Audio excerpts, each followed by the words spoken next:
In a revelation that's rattling Washington's foreign policy ranks, the Wall Street Journal reports the U.S. State Department's own intelligence arm warned earlier this year that Vladimir Putin had no intention of ending the war in Ukraine.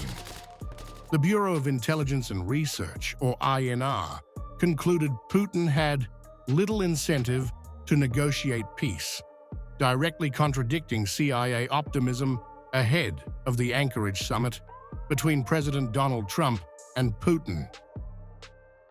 The journal says INR analysts pointed to Putin's unwavering demands for Ukraine's demilitarization and denazification as proof that compromise was off the table, findings circulated all the way up to the president's daily brief. We didn't see that Putin had incentive to negotiate an end to the war. According to the report, the quiet but sharp split between the CIA and State Department analysts deepened as Trump prepared for his August meeting with Putin, a summit that ended in frustration and no breakthrough. Weeks later, several INR analysts who had questioned the administration's optimism were dismissed in what the State Department called a reorganization, though former officials told the journal the firings targeted dissenters.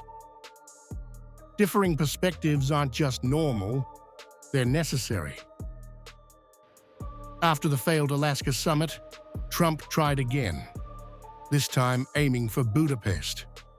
But the plan collapsed. Speaking aboard Air Force One, Trump voiced disappointment, hinting his patience with Putin was running thin. I'm going to have to know that we're going to make a deal. I'm not going to be wasting my time. I've always had a great relationship with Vladimir Putin, but this has been very disappointing. I thought this would have gone long before peace in the Middle East. Then came a sharp policy turn. The Trump administration rolled out sweeping sanctions on Rosneft and Lukoil, Russia's biggest oil giants, accusing Moscow of stonewalling peace. Treasury Secretary Scott Bessent said Putin's refusal left Washington no choice.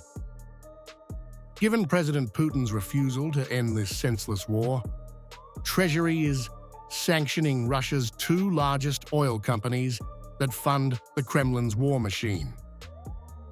The Wall Street Journal says Kremlin negotiator Kirill Dmitriev still claimed a diplomatic solution was within reach, with Ukraine willing to use current front lines as a base for talks, but AFP reports that optimism quickly vanished as new sanctions closed what little window for peace remained.